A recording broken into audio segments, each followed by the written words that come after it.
But let's talk a little bit about your unique value proposition and why it's so important. Let me just throw it out just for some feedback from you guys. When we're talking about what makes a unique value proposition in real estate, understand this. We're in a pretty transactional business. Would you agree? We're in a business where what we do in many ways is facilitate bringing buyers and sellers together and shepherding them through a decision-making process and a transaction that has some very predictable steps in it. We know what needs to happen to get a home listed. We know what needs to happen to get a home marketed. And it's a very predictable, sequential sort of set of events that happen, right? And we'll get into the contract to close process in one of the topics coming up. But the challenge with transactional businesses is it's really hard to set yourself aside and do things differently than other people do. And that makes transactional businesses, to my thinking, a little bit vulnerable sometimes, right? Think about other transactional businesses like where there's agents involved. Think of transactional businesses like travel agents, right? Now, the travel industry had a very predictable series of events. And one of the things that happened is a lot of the transactional things could be automated. Right. And what happened with automation? 2006, the company Expedia started. Right. And what happened to travel agents? Anybody know? Anybody in the travel business before? Pretty sure they probably lost their job. Really? What do you think happened? They kind of lost their jobs. Is that what you're saying, Liz? Yeah. Because if it's all in a one-stop shop online, you don't need a real person. When was the last time you went to a travel agent to book a hotel or to rent a car or to get a flight, right? What happens is they just kind of disappeared because the internet kind of said, we can do this. We don't need an agent to do this anymore. And you're right. Travel agents kind of disappeared. And it was from 2006 to about 2012, the number of travel agents in the United States just kind of fell through the floor. But here's what happened. Travel agents suddenly disappeared in many ways, but what happened is people, just because they could book a trip, didn't necessarily mean that they got a trip that they liked. People could go online and they started to book travel, and suddenly they realized that they went where they're going and they're like, God, this place is awful. I mean, it's nothing like the pictures. It's the view is terrible. There's bugs. I just wish I had spoken to somebody who could have guided me better. And then enter the reemergence of travel agents, right? And travel agents came back again. It's just that they came back with a unique set of expertise. Now the travel industry, today the travel industry's sort of been hit hard with the pandemic. We're not traveling much right now. But now that people are getting their shots, how many people are ready to go on a little vacation? Quick show of hands. Anybody as soon as we're ready, right? I met somebody yesterday and she told me what she did for business. She said she's the director of public relations for this big travel agency. I'm like, oh, that's a crummy job to have during a pandemic, right? But here's the thing. Understand our business is very much like that. And understand the same gentleman who started Expedia, the same guy who started Expedia also started another company that perhaps you've heard of. It's called Zillow. The very same business model that he used to put travel agents out of work is what he's trying to use to put real estate agents out of work. And what I'm going to tell you is that in a transactional business like ours, you will be vulnerable unless two important things happen. Number one, you have unique value that you bring to the table. And B, you develop relationships. That's the key. I've got to create value. And I've got to have a relationship with you. And you will then make it so that you're a little bit more bulletproof from these big technology companies. So that said, let's talk about what makes you valuable in the real estate transaction. What do clients want from us? Any ideas around that? What do clients want us to do that would be something that they would be willing to pay for? Because that's the measuring stick. Are they willing to hire you? What do clients want? Any ideas? Honesty. Honesty. What else? Knowledge. Knowledge for sure. Anything else? A seamless experience. A seamless experience, right? Without too many hiccups. And so one of the things that we've got to do is create some kind of a statement, if you will, almost like an elevator speech. It's a position statement that says, how do we describe what we do? And how do we convey that clearly to you so that you understand what we do in a way that you can identify that you have a need that solves, right? We've got to solve people's problems. That's what businesses are all about. Businesses are in the job of trying to solve people's problems. And so we have to be able to communicate to people that we understand what their needs are, that we have a way to solve their problem differently than other people so that we stand out. And it really becomes our covenant for a promise that we make to them of service that we have to then live up to. Because once I've established that this is what I propose my value proposition is, I sure as heck better live up to it, or else what happens? Have you ever seen a brand that kind of outkicks its coverage a little bit? It kind of promises the world, but it doesn't really deliver so much. Anybody have experiences like that in business, right? It's not something that we can be doing here. So let's talk about the three aspects of value for starters. Number one, let me ask you this question. What's the purpose of having a real estate agent? What's the purpose of real estate? And the second question is, what's the value proposition? The third, we're going to talk about fiduciary, but let's talk about the underlying purpose. What is it for buyers and sellers? Why do they need an agent? What do they hope to gain by having an agent in the transaction? Buyers and sellers sometimes have different needs, different goals. What does the buyer want? They want somebody to like help them find the exact house that they want. Like help me find the right house. Yeah. Right. Help me find the right house. Help me get it on my terms. And you're going to start to see in a minute, I'm going to show you some survey results from the NAR. Help me get the house that I want on my own terms with as least amount of aggravation as possible. And help me get it at the lowest price frequently. What do sellers want? Help me get my home sold quickly with the least aggravation as possible for the most possible price, right? But the common ground here is with the least amount of aggravation. One of the things that people are really looking for is how do we create an experience that is not super stressful, right? That we can help them get their goals met in a way that doesn't cause them to be too stressed out in the process. That's what the client's goals are. What we have to determine is how do we articulate how we're going to do that differently than other people in a transactional business. You always want to think about this. How would I do things the same that other people are going to do, but do them differently, right? We're all going to have listing consultations. We're all going to have showings of homes. What do I do that's different in that process? And secondly, what am I going to do that nobody else is even going to do to create a better experience? That's kind of the cornerstone that we're going to think about value propositions with tonight. And then finally, the role of being a fiduciary. How do we articulate our value in terms of why they want to hire a licensed fiduciary to represent them rather than just an internet company, right? Remember the benefits of being a fiduciary? Who are my newest real estate grads that can talk about all your fiduciary responsibilities? Any recent grads in the past couple of months that can think about what does it actually mean to be a fiduciary? Remember those terms? I learned it as old car, the abbreviation old car. Does anybody know what I'm talking about here? What are our obligations as a fiduciary? Somebody tell me, what does the O stand for? Care. Obedience. I'm going to do what you tell me to do as long as it's not illegal and it's not immoral. I have an obedience to you, my fiduciary, right? L stands for what?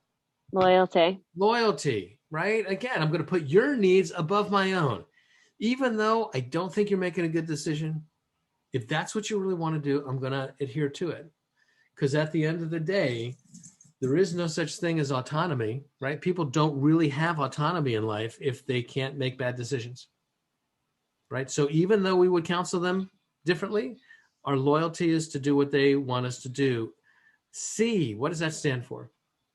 Obedience, Confidentiality. loyalty, confidentiality, right? What does that mean? It means I got to zip my mouth and I can't say anything that would compromise your position, especially in negotiations, right? I got to keep your secrets secrets. What does the D stand for in old car? Disclosure. Is I got to find out everything I can about the other party and disclose it to you. That's what makes being a dual agent so hard, is when you're representing both parties in the same transaction. And on one hand, I have to disclose everything I know about that buyer to the seller, except I've got to keep all that buyer's information confidential. It creates some challenges. That's why dual agency is illegal in so many parts of the country. OLDCA, do you remember what accounting stands for? Or I just told you, it stands for accounting, the A. What does that mean, though, when we talk about accounting? What does it mean? How do I handle your money? If you give me a deposit check, an escrow check, what do I do with it? Do I make sure that it gets into the escrow agent's hands properly in a timely manner? Or do I just sort of stuff it in my jeans and forget when I take my clothes to the wash? Accounting is how do I handle your money? And make no mistake, of all the things that you could do that could cause the real estate commission to want to take your license away, mishandling people's money is the number one thing. They will forgive lapses in judgment. They will forgive lots of things, but you mess with people's money, not so much. And then finally, R. Who knows what the R stands for in old car? The final fiduciary responsibility. You guys can tell I'm a real estate instructor, right? That I teach the pre-licensing class, because you're like, why are you quizzing me on this crap? I thought I learned this and passed that test. But guys, this is important, especially the R. Who knows what it is? Reasonable care. Reasonable care. Do I have the skills that a reasonable person would expect, that when they hire a professional licensed person, that I'm providing the services at the level of expertise that would be expected of someone in my position? Am I doing everything that I need to do to learn everything that I need to learn? Am I practicing within my own scope of expertise? The challenge in our industry is you have a license, you can do business anywhere in New Jersey, and it's the same license to do commercial business as it is to do property management, as it is to do residential business, as it is to do anything. The question is, are you truly skilled in all of those things in a way that you're providing services at the highest level that they can be delivered? If they're not, are we either inviting other people in to the transaction to help us, or referring them along to somebody who's properly skilled? Think about a doctor. I came out of healthcare before real estate. You think about a doctor who's sort of, he's a surgeon. He's an oral surgeon, right? He's perfectly licensed. He's good with a scalpel. Would you let him take out your pancreas? I don't think so, because it's not his area of expertise, right? So the bottom line is, one of the benefits that we have to help people understand is when you hire me, this stuff matters, right? There's a difference when you get this bundle of rights of being a fiduciary. And I think part of our value proposition is to really help make sure people understand, right? All right, let's move along. Give the people what they want, and then go have a hamburger. One of my favorite quotes from the very famous Judy Garland, right? One of the things that we've got to think about a value proposition, and this holds for any entrepreneurial business, are we providing services that we think are valuable, or are we providing services that they think are valuable? Because there's plenty of businesses, the entrepreneurial landscape is littered with startup businesses that people thought they were coming up with a really great idea. It's just that nobody saw the value in it. They didn't see the need in it. And so we've got to make sure that the things that we're saying that we provide are the things that people say that they need.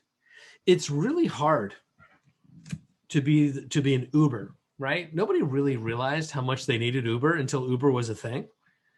Nobody thought of that before. Nobody thought about how important it was to have an iPhone until iPhones came along. And then you're like, oh my God, how did I live my whole life without this thing? It's really hard to be that.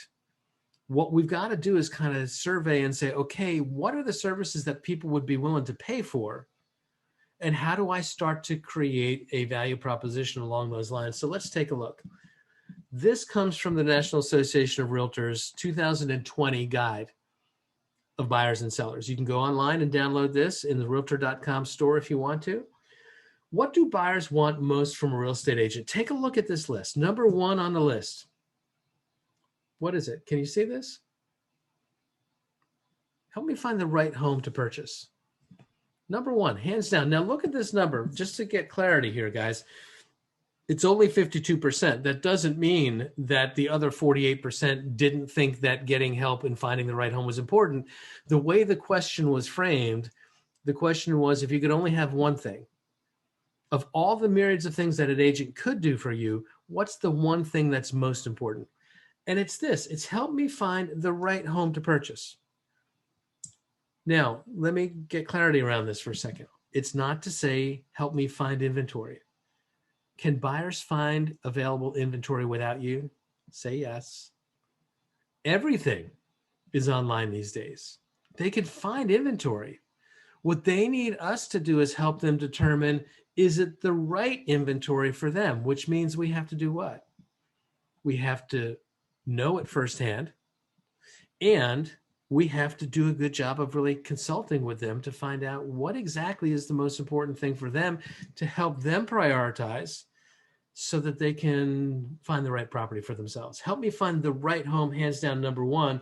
Number two, help me negotiate the terms of the sale. Number three, help me negotiate the price of the sale. And guys, this is interesting to me because as long as NAR has been doing this survey, getting the home on my terms has always been ahead of getting the home at a good price. Now it's close, it's wafer thin. But what buyers say is, it's more important that I get the home on my terms, and I'm willing to pay more if I have to get my terms, right? Think about that as how do we sort of build those negotiating skills? Help me with the paperwork comes up, help me determine what comps are selling for. What qualities do they find really important? Somebody said it before. Honesty, number one, 97%.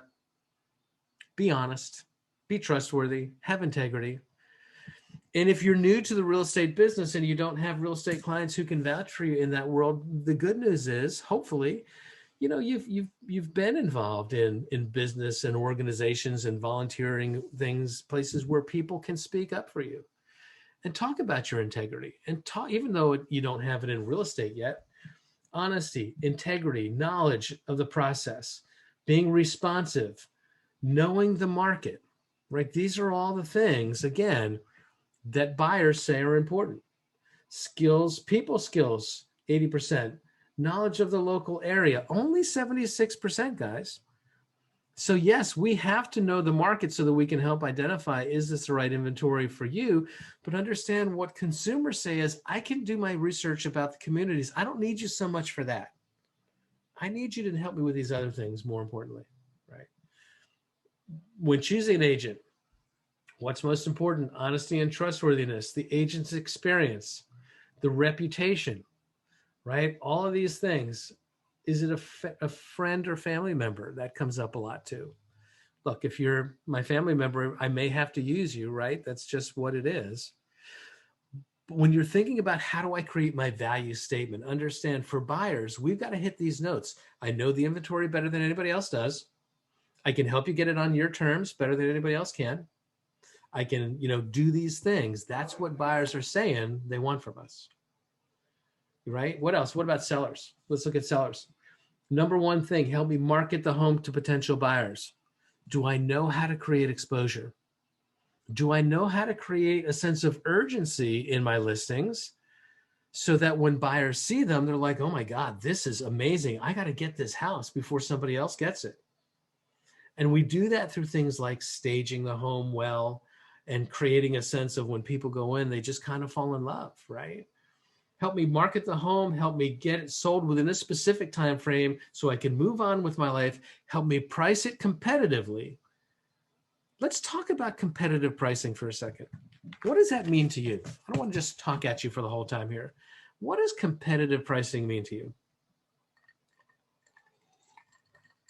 Anybody? There's no wrong answers here. So somebody take a shot. Right now, I have no idea. I'll be honest. That is a good answer, Kathy. I appreciate your honesty. She just passed the integrity test right there, guys. Do you see how easy it is to do? Right? Anybody else have an idea of competitive pricing? I'm not talking about pricing it exactly at what it's going to sell for. What competitive pricing is what kind of pricing will start a competition. That's it. That's the game. What can I do to position this home in its current location, in its current condition, in a pricing model so that when buyers see it, they fall in love with it, they want to buy it, and they start a bidding process that gets people to compete against each other. Because when we have competitive bidding, you know what happens? It starts to just generate all that energy in the marketplace, right? Competitive bidding suddenly becomes driven by emotion and not logic anymore. That's why you don't have any idea, right, Kath? And it's crazy making when you're trying to consult with buyers and buyers say to you, Kathy, what should I offer so that I can get this house, right? Don't take the bait. Don't ever give them that number. I can tell you of agents inside our organization who are being sued tonight because they told their buyers, if you go $10,000 over the asking price, I think you'll get it. And it wasn't enough, right? Don't give them the number.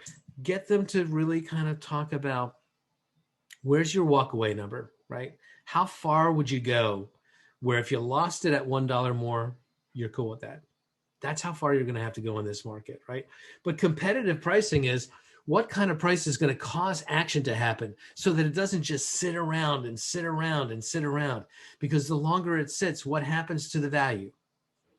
Right? There's the thumbs again. It goes down. Homes are perishable goods. The longer it takes to sell, the less people want it. Right? And so we've got to get that competitive pricing. Help me find the right buyer for the home. What do they find important when they choose an agent? Again, reputation, honesty, trustworthiness. Is the agent a family member or a friend? Do they know the neighborhood? How well can we communicate in our value proposition that I know this market really well?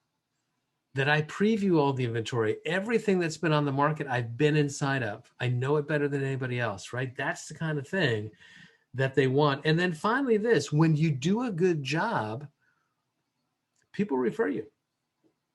Your database becomes your data bank if you build relationships that create value in people's lives. Here's just the NAR. What it says is how many times did the seller recommend the typical agent? And here's the thing, it breaks it down by age category. Let's just look at all sellers. 33% of sellers never recommended the agent that they used. 13% recommended one time, 18% recommended them twice, 10% recommended them 3 times, 26%, a full quarter of the sellers recommended a friend or family member 4 or more times. Is that what we want? That kind of a referral-based business? Heck yeah. Because you know what happens when people refer me? Then I don't have to pick up the very scary 500-pound telephone and prospect, right? If I can make those relationships happen. Were you guys here on Tuesday last week when Patty did the Nurture Your Database class? That's what we're talking about, right?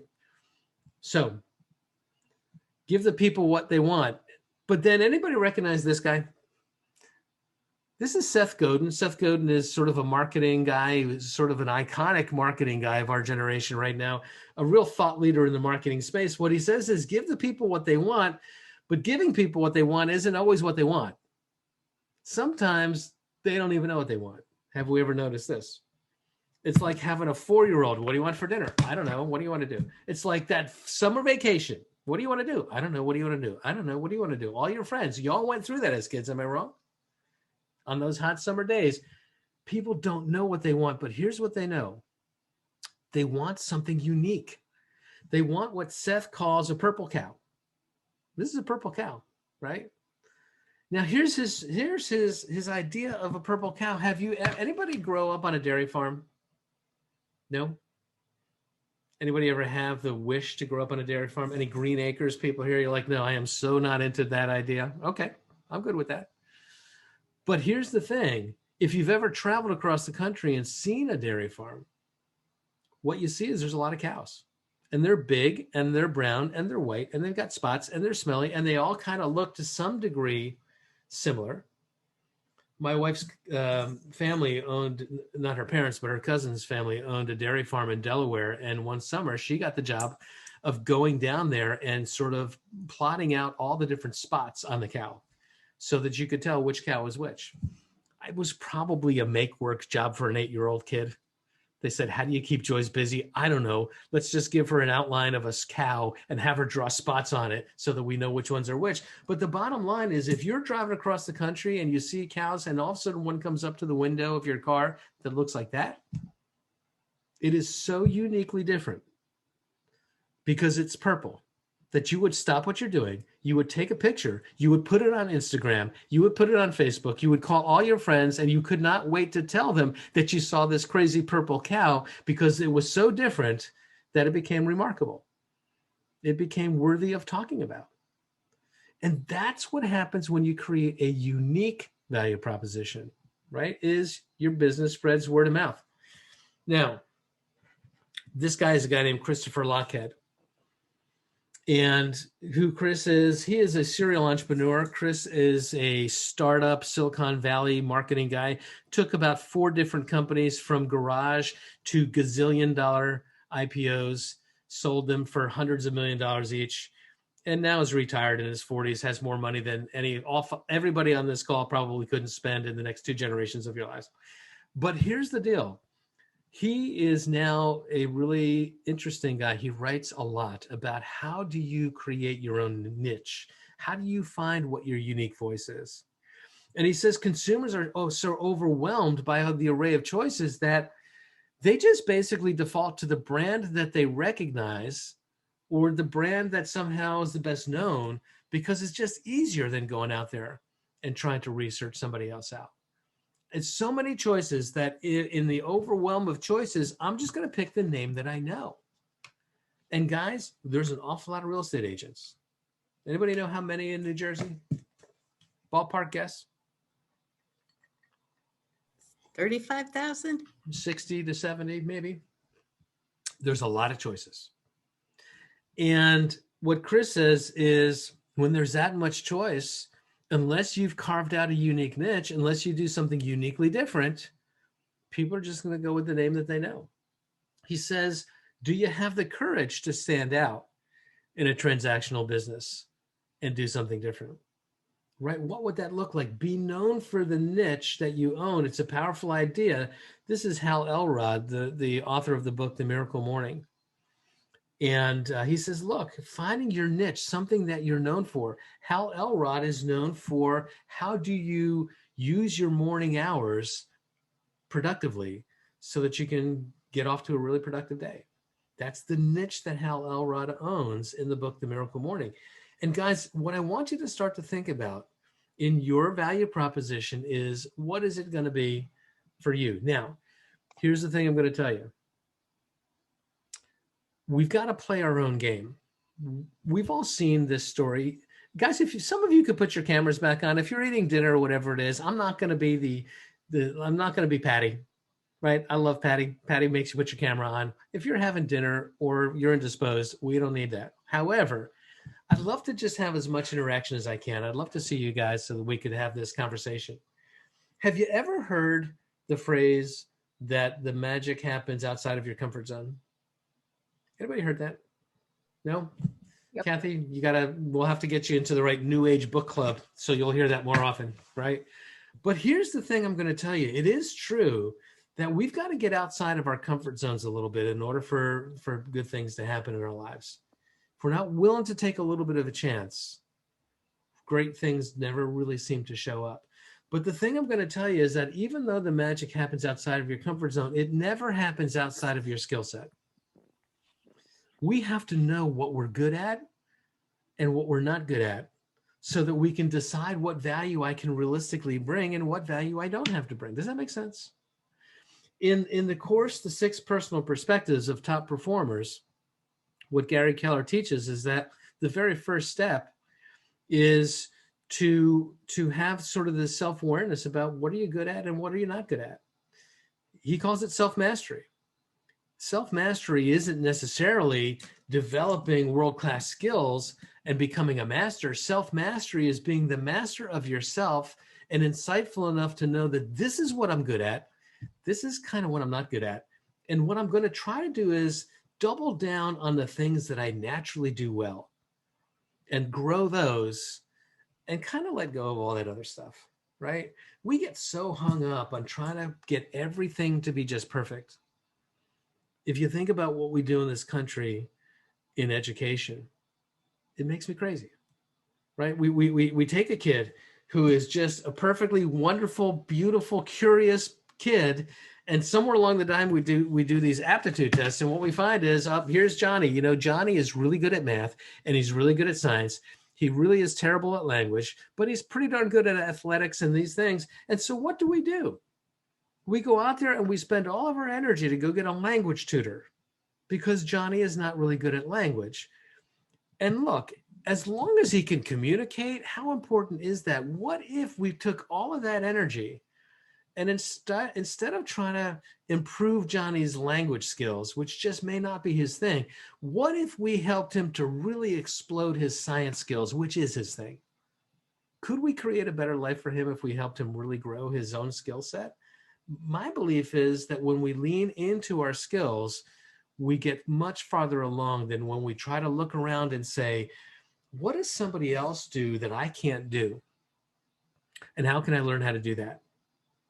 Right? You never want to compare your insides to somebody else's outsides. That's an old adage that we have in coaching, right? But knowing what your strengths are. So how do you know? Here's the thing. Is this the first job for anybody on here? Is real estate the very first job out of high school? Anybody on this call? Other people have done other things. Somebody just unmute and tell me some other jobs that people have had before or maybe currently have besides real estate. What other jobs have you had? This is a weird one. Oops, go ahead. I'm sorry. Oh, sorry. No, I was just going to say I'm currently actually a professional pastry chef. So I do that. It. You and I should talk later because I'm a professional pastry eater. Anybody else? I'm actually currently a sales rep. Sorry. Let's do Michelin first. So I'm actually currently a sales rep at Baratax, a court reporting agency. All right, perfect. Wonderful. Who else? So sorry. Go ahead, Kathy. Kathy first, then Laura. So I was a childbirth doula. I don't know if anybody knows what that is. Oh my gosh, I've got some doula friends who are real estate agents as well. How do you like that? And I was a childbirth educator. So being with people during a stressful time. Yeah, but you definitely know who's going to outgrow their house. Right? How about you, Laura? What have you done? I'm currently a science teacher. Currently a science teacher, right? Mm-hmm. Previous to this, I was a psychotherapist. I was a nonprofit administrator. I was a healthcare administrator. I had lots of different roles. What our job to think about what value do we bring is to start to take a look at where am I already competent? Because I'm going to tell you that, you've got everything that you need to have to be an amazing agent if you lean into your strengths. Where do you have competencies in your life already? And then how do you figure out a way to make those real estate relevant, right? So you start to think about what skills and what qualities have you developed in other areas of your life and how these would benefit your clients. Now let's play for a second. Where's my pastry chef? There you are, Liz. Let's talk for a second. Yeah. In order to be great as a pastry chef, what kinds of skills do you have to have and what kinds of qualities help you succeed in that space? Time management for sure. Now let's talk about this because people who are not bakers have no idea what that just meant. Talk about how critical time management is for a baker. Well, basically you're on a typical day, I'm probably making 20 different things. I've gotten so good that I can do 5 at a time in the same hour. So basically something goes in the oven, you're prepping something else. So you follow a very, very specific timeline every single day, which is similar to our time blocking here in real estate. So you basically master doing multiple things at once, but always getting the best result. That's And basically so what the time one is. of your challenge now, Liz, is how do you help a seller or a buyer understand how that matters to them when you can start to say, one of the skills that I've mastered is Mhm. I have mastered the art of handling multiple things going on at once. Mhm. And doing it in such a way that we can deliver consistently a quality outcome. Mhm. And I know how to handle a lot of moving parts. Let me tell you something. There's a lot of moving parts in a real estate transaction. Yeah. And if you can do it in the pastry chef, you can do it as a real estate agent because you've got that skill of being able to handle a lot of things coming at you at once. Mhm. And as a chef, timing is critical. You miss it by 3 minutes, you're It's done. ruined. You're It's done, ruined. right? And Ruined. that's the game, guys. The game is to start to take a look at what have I done? What skills do I have? How does that translate in a way that people who are in a real estate transaction see the value? And we look at our resumes, we look at the jobs that we've had, we look at the skills that we've learned along the way. We look at things as hobbies, right? Some of us are proficient in sports. Some of us are proficient in music. Some of us are proficient in arts. What have we developed in terms of our temperament and our stick-to-itiveness and the willingness to go after it again and again and again, even on days when I'd rather not practice?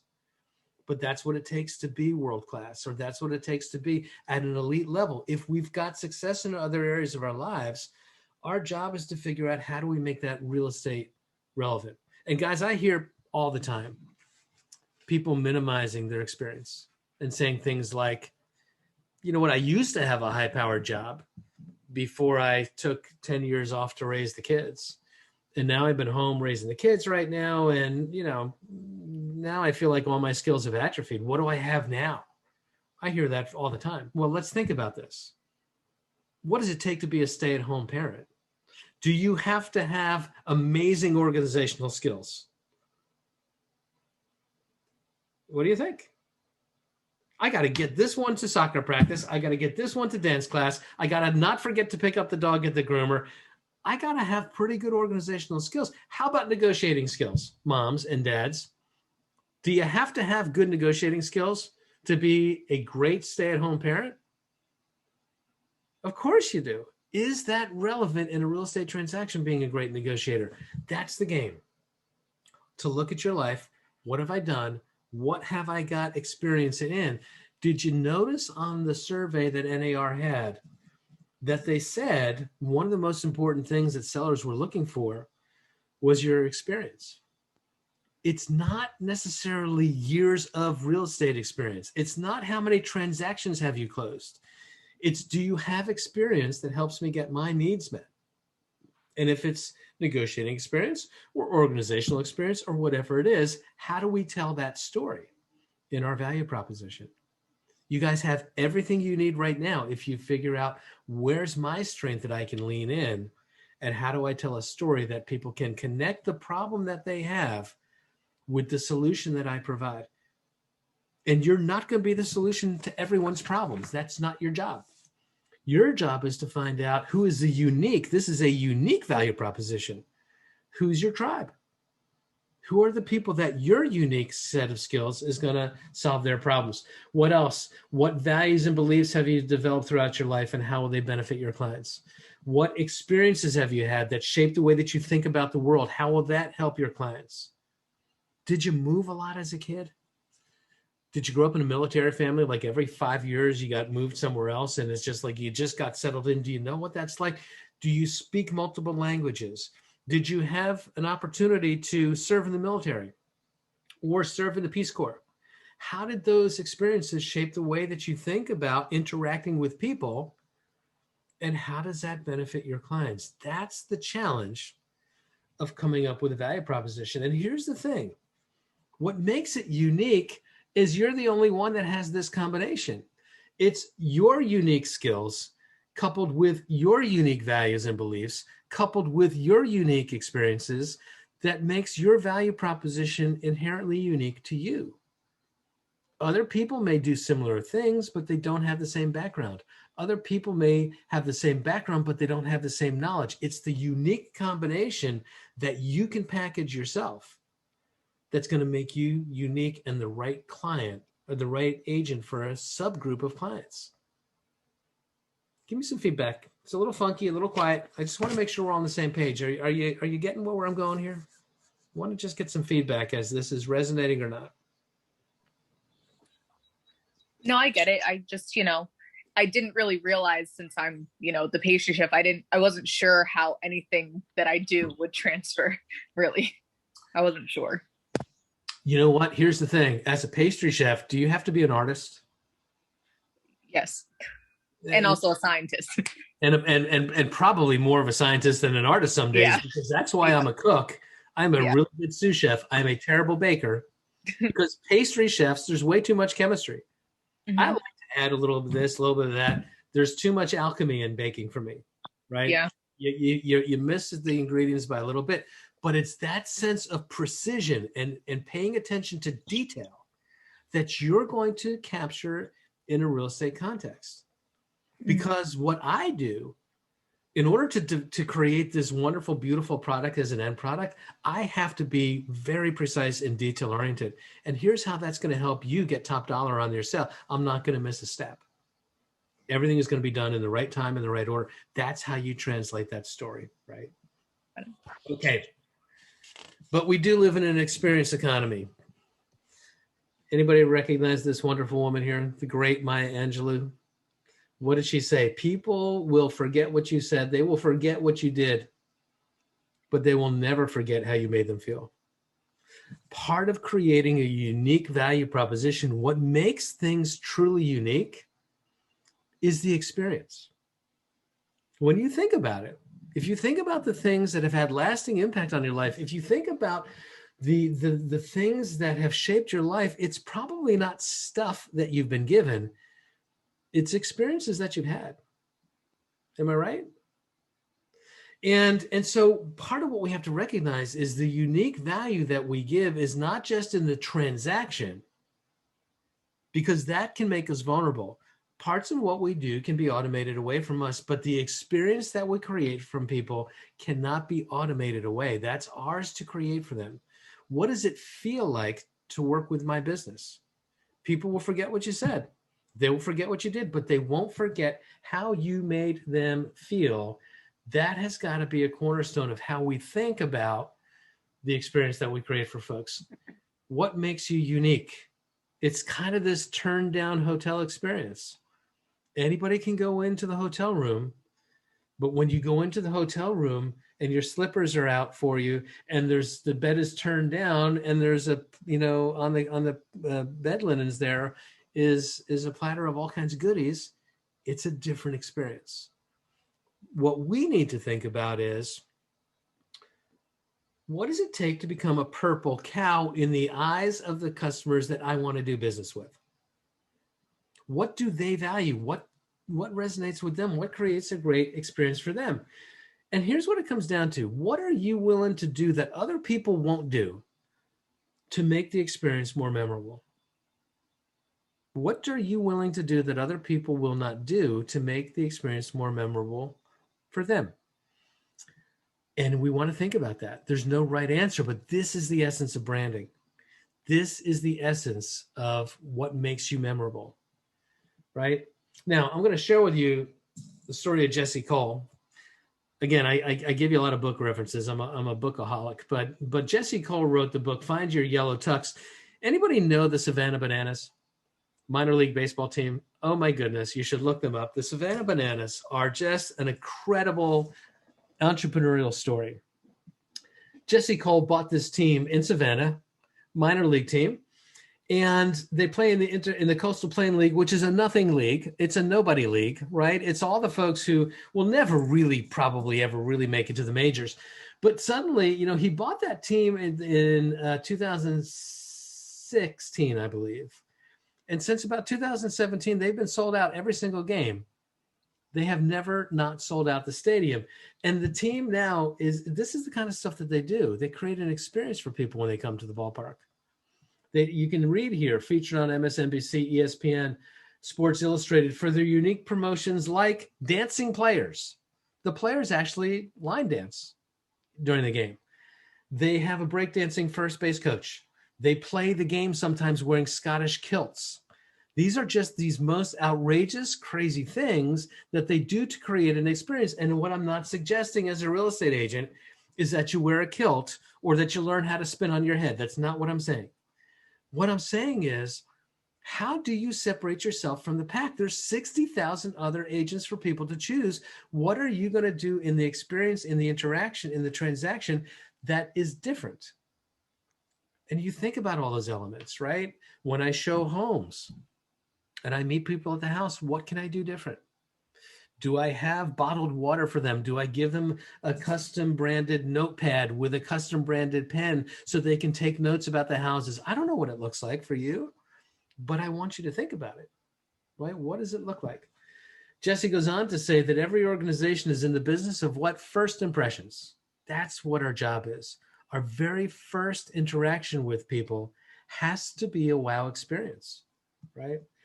He goes on to say that first impressions and last impressions are everything. And in fact, what he says is in his business, every interaction is a chance to have fun with your clients and to make them feel special. Now, he does it through performance, right? Baseball to some extent is a performance. It's performance art. We're in a transactional business, but how do we do things that make people show them that we care, that we make them feel good? I'll give you an example of an idea, and then I want us to piggyback on it and share some together as a brainstorm. Recently, I listed a home for friends of mine who put their house on the market. About last Tuesday, I think it was. Yeah, last Tuesday we went on the market right here in Westfield. And guys, they put in a heroic effort to get that house ready.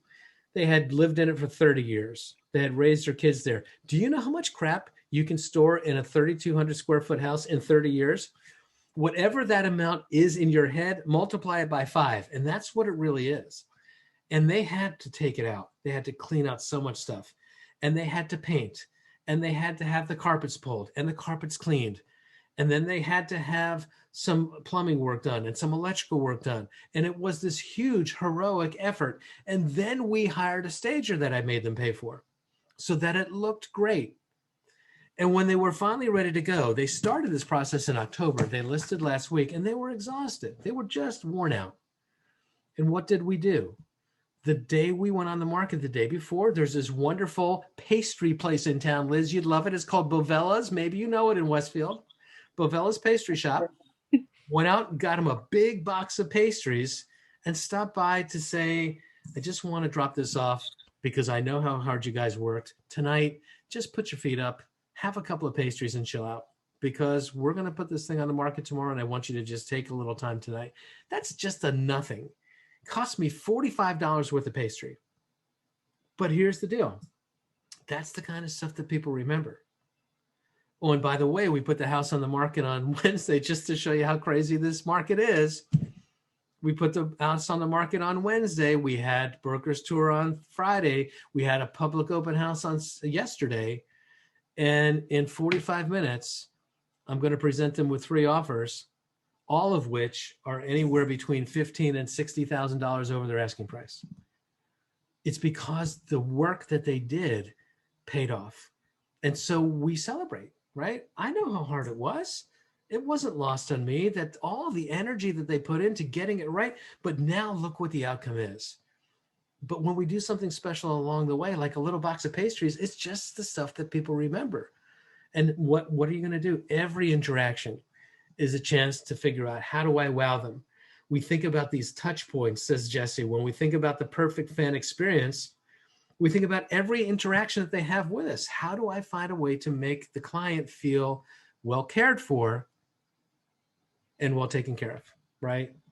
And so create moments that make them feel like they matter, right? Your customers become your best marketers if they feel like you've got this wonderful value proposition and you make them feel special.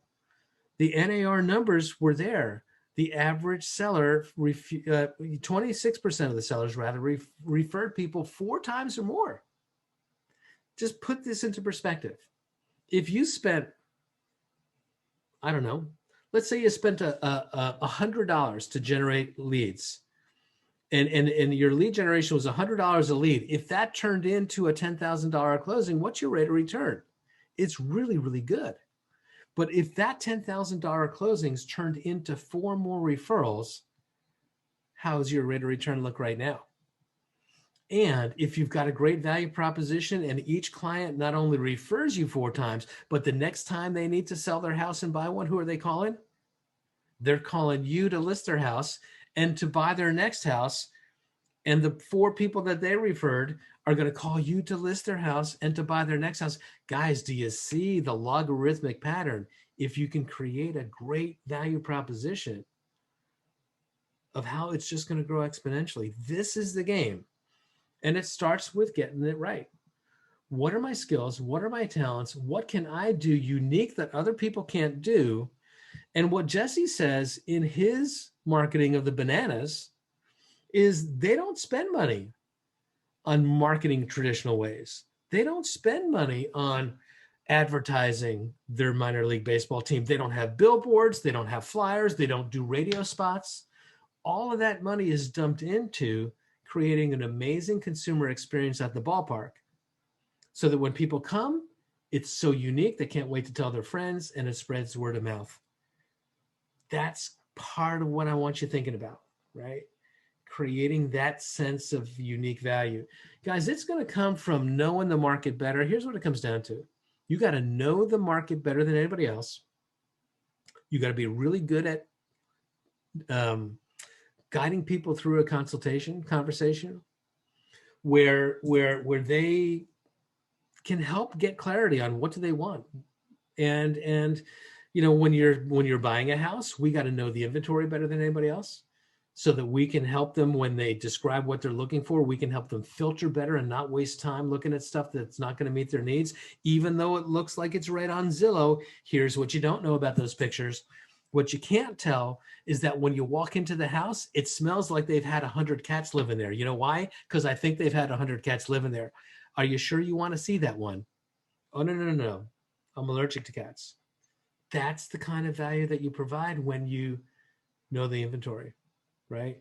Do you know the market better than anybody else? Can you guide people through a conversation where they can gain clarity and make decisions better than other folks? And once you're starting to lean in onto your value proposition, you would be wise to do a little business reconnaissance and start to look and see who are your biggest competitors? Who else has got market share in the market that you want to be in? And go research them out. What are they offering as a value proposition? Go to their websites, go to their Facebook pages, go to their marketing, go visit their open houses and see what are they offering. Well, you know, the guy at this company, he's invested in a moving truck. And if you hire his team, he lets you borrow the moving truck and move your furniture for free. Okay, that's part of his unique value proposition. How am I going to compete with that? Right? What am I going to do? It's really important to go out and know what your competition is so that you can figure out what's your counteraction going to look like, what's your counter move going to look like. Because your value proposition is going to be unique to you, but you also want to know what you're competing against. Does that make sense? Your technology can be part of your value proposition. The technology experience that we're creating with Command and with Kelly and with the smart technology on the websites, that can be a really unique value proposition because it creates a better user experience online. Right? What do I mean by that? I don't know if you understand or you know all the ins and outs of our technology, but here's what that means. Consumers go to your website to look at homes for sale. And one of the things that begins to happen is because our technology is built with this sort of smart technology, it monitors their time on your website. And suddenly what it says, it starts to see, you know what, Laura seems to like houses that have hardwood floors more than houses that have carpeting. How do we know? Because the pictures that have hardwood floors, she tends to linger on a few seconds longer than the pictures that don't have hardwood floors. So the next time that Laura comes on and does a property search, we're going to show her the ones with the hardwood floors first because we think that that's what she wants. And it starts to kind of create that kind of a user experience. So she gets what she wants faster and more efficiently. And when the system recognizes that suddenly Laura seems to like hardwood floors and it makes that assumption, what it does is it starts to send you a message through your Kelly app that says, hey, just so that you know, Laura's been browsing on your website for a while now. And what we've started to pick up is that she seems to really be looking at towns in Glen Rock and Ridgewood more than anywhere else. And houses with hardwood floors seem to kind of really get her attention. Just know that little tidbit next time you talk to her. Right? That's what technology can create, which makes it a very different consumer experience and can be a very positive one, right? So don't forget to talk about how your technology can kind of separate you. What your job is, guys, is to start to think about this. To start to think about, what's my experience? What have I done? What skills do I have? What life experience do I bring? How do I make that real estate relevant? And then how do I communicate that in a way where people can say, yeah, that's what I'm looking for, right? And then how do I tell that story in my value statement? And when you get good at that, that story becomes kind of the theme of all your marketing, becomes the theme of your Facebook pages and your advertisements and your brochures. The last book reference of the night is going to be one of my favorites, Donald Miller, who wrote the book Story Brand. And what he says is, what we need to do in business is to think about story narrative. How do we tell the story of our business in a way that consumers want to hear it? And here's what he says. He says, human beings have been storytellers forever. That's how we've communicated forever, is through story. And what we learn about story is that story follows a basic narrative, right? Story narrative kind of follows a plot. There's this subject of the story. We'll call him the hero. And the hero is going about his life, and then something happens and creates some kind of a challenge. And the story narrative is, how does the hero kind of confront that challenge? Think about Luke Skywalker for my Star Wars fans, or Harry Potter, right? And then what happens? A guide shows up. And the guide sort of says to the hero, look, just follow me. This is how you do it, right? Think of Yoda to Luke Skywalker. Think of Dumbledore to the Harry Potter figure. What Donald Miller says in our value proposition is, we have to tell the story of our businesses where we position ourselves not as the hero, but as the guide. How do I create a story where I can show you how I can solve very unique problems, and then just go look for people that have those problems? Because if I can position myself as the guide so that you can end up being the hero of your own story, because that's what we like about stories. We love stories that end with a happy ending, right? Love conquers all, good conquers evil. Thelma and Louise kind of freaked me out at the end. It's like, this didn't end the way that I wanted it to, driving off a cliff, right? We don't like stories like that so much. But when you can tell the story of your business, of how your value proposition is unique and the experiences they create along the way are enjoyable, now you've got something that can become the cornerstone of your business, right? That's what I want you thinking about. This is not a figure it out tonight model. This is a let's think about these things and see what evolves model. But it's super, super important. And it's 3 minutes after 7, so I want to start to wind this down. What questions do you have about anything we've talked about tonight? Any ahas, any takeaways, any questions? Any value in this conversation, or was this just a good way to get out of cleaning the dishes? Do you suggest maybe making a document, or writing down a list of maybe past experiences, past jobs, or I absolutely do. Liz, you are spot on. Here's what you would do. In fact, if you want to, go to the Keller Williams Bergen County Partners YouTube channel. Mm-hmm. Find the playlist for the course, Lead Gen 36123. It's actually a course we're running right now. But in module number 2 of that, we actually do some exercises. And what I ask you to do is just do that. Just go to your CV and start to list all the different things that you've done, all the volunteer work that you've done, all the jobs that you've had, all that stuff. And then once you've kind of chronicled that, what we ask you to do is just go through and don't overthink this. Kind of let your intuition lead the way. Go through and look at that list and start to circle all the words that seem to pop out at you for some reason. Don't overthink it. Okay. Just look at what words kind of pop out. And typically what begins to happen is those are things that are speaking to you. And then how do you cultivate that?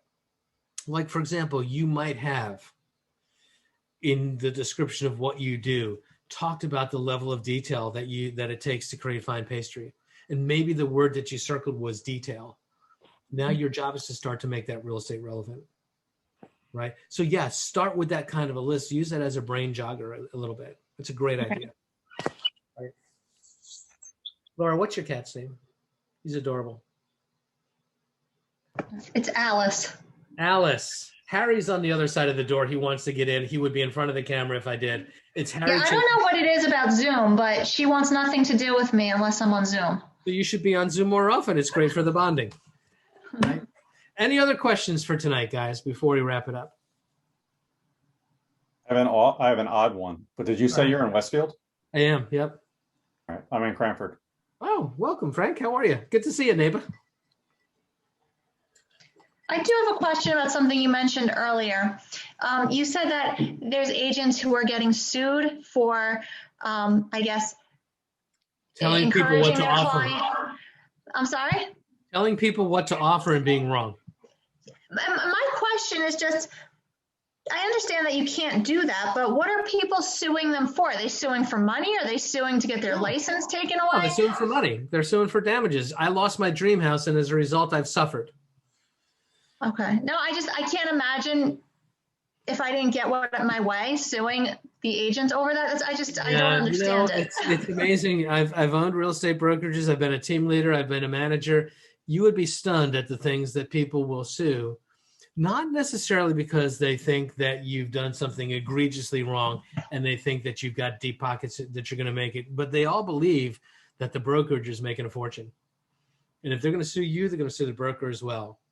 And it's amazing the things that people get sued for. So look, I'm not saying don't panic, right? Don't panic. I don't want you to worry. But what I do when it comes to offering a price, that's the thing you just don't want to do, especially in this kind of a market. It's hard.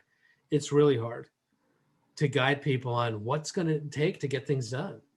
And people who've lost again and again and again because they've been outbid again and again and again, that, sometimes an agent will say, look, I think this one we've got, if you just offer $25,000 over the asking price, I think you got this one, only to find out that the offer that got it went 35 over. And the buyers could have gone there, but they didn't because they were counseled to go 25 by their agent. That's the stuff that gets you in trouble, right? So you're right. Maybe you wouldn't do it, and maybe I wouldn't do it. So what do you say when somebody says to you, do you think 25 over is enough? Obviously, I'm not a fortune teller. I don't know what the winning bid is going to be. And that's kind of the answer, Laura. It's, look, you know what? The truth of the matter is, I don't really know the motivation of all the players involved. And like any auction, once people start to bid, I can't really tell you how high it's going to go. The only thing that I can help you figure out is, where's your walkaway number? We've been in the house together. You know what you're qualified for. You know what your comfort zone is. At what point is it that you say, if I lost it at this number, then I'm fine with it? Because that's the point that you're going to have to go to. You're going to have to go there. And if you went there and you didn't win it, then it's okay. You said it was okay at that point. But if you went there and you got it, then you got it, right? And no regrets. You can't start to overthink, gee, did I overpay for this house? At the end of the day, you got what you wanted. In this market, guys, where inventory is at the lowest level that it's been in New Jersey in 40 years, guys, that's the trouble we're in right now, is that inventory is at its lowest level in decades. And buyers have easy access to cash. Even though the mortgage rates are going up, let's face it, they're still in the threes. You put that perfect storm together, you've got people that have got money, desperate to spend it, and there's nothing to spend it on. And so everything that they're going into has got multiple bids again and again and again. People are waiving the contingencies here. They're all cash there. I can't tell you what it's going to take. Only thing I can help you figure out is, where's your walkaway number? And if you can go to that number, then you've done as good as you can do. Hal, what about not just the walkaway number? What happens if your client says to you, Hal, or I'm your client, Hal, I want that house. What do I need to do? You need to go as strong as you can go and compete as strong as you can compete. And we'll see if it's good enough to win the day. I don't know what it's going to take. Nobody knows what it's going to take. Right? I don't know. I'll give you a real classic story. This is just a story that happened in the last few weeks. So you might have heard it already, Leslie, because I mentioned in another class. I have an agent friend of mine that I used to coach in the Montclair market, which is crazy market. And she put this listing on the market, and everything indicated that she should list the home in the high sevens. This is what she did, 799, 789, something like that. Inside of 3 days, they had 80 families through and over 20 offers. The final offer that they accepted, are you ready? $1.1 million cash. Now, what do you counsel people in that kind of a market? I don't know. I honestly don't know. And I don't know if you can go big enough or strong enough. The only thing that I can tell you is I know you want the house, so give it everything you got, right? And give it all you got. And if they don't get it, then we dust ourselves off. That would be another time to buy another box of Bavella pastries, because we got to prop people up again when they've had a failure, right? We got to just prop them up and say, hey, we're going to go after it again. Let's do it, right? You can be down But now it's not just about strongest best offer. It's not just about the money. People are waiving things left and right. So if we've got to do that risk analysis as well. Are you willing to waive contingencies? Are you willing to waive appraisals? Can you do that? Are you willing to do that? I'm not saying you should, but that's the kind of risk analysis conversation, Leslie, that we've got to have. If I can't come up with you can put the idea, sorry. Yeah, go ahead. You can put the idea in their minds, but you can't specifically say to them, this is what you should do. No, never use the word should. That's the one that gets No, I know. Right. I'm saying, like, that's how you get sued. Look, if we're at the max of dollars, right? We're at 800,000. That's as high as we can go. Okay, is there anything else we can do to sweeten the pot? Maybe we can take on a little bit more risk. Maybe we'll waive the appraisal. Maybe we will do the inspection and put limits on the inspection requests to say, not things that are vague, like we're only going to inspect this for structural and environmental. Newsflash, that's all you're allowed to inspect it for anyway by contract. You can't inspect it to have them change the color of the carpets. But what could you do? Could you say, look, we're going to do the inspection and put a dollar limit so that you know that at no point would we ever ask for inspection repairs that exceed, pick a number, a low number, $100, $500. I don't know what. Could you sweeten the pot some other way? We could be super flexible on closing. We can lease back to you if you need more time. My son will cut your grass for the first 5 years of your ownership, so help me God. What can you do to sweeten the pot? Right? That's what we got to start to think about. Because in this kind of a crazy market, I can't tell you what it takes. I just can't tell you. I don't know. But I can help you weigh out your own risk tolerance and where you're comfortable and where you got to walk away. Right? And then encourage you to go all the way up to and it's kind of like this. I say to people sometimes, and I don't want this to come off in the wrong way, but it's like when I decided that Joyce was the person I was going to marry, I didn't fool around, right? You don't dawdle. You don't kind of hang back and you just go for it, right? You do it. You take a chance and you make it happen because you're not willing to lose it. It's the same idea when you find the right house. You got to go for it with everything you got in this market. Now, different markets different. But in this market, man, you got to go all in and pray that it's going to be enough, right? And if it's not, then I'm just going to trust that, like they say in The Sound of Music, when God closes a door, he opens a window. That always annoyed the hell out of me in The Sound of Music because it doesn't make me feel better when I've lost something that I want. But you just dust yourself off. You kind of do a little prop up and you go out and try it again.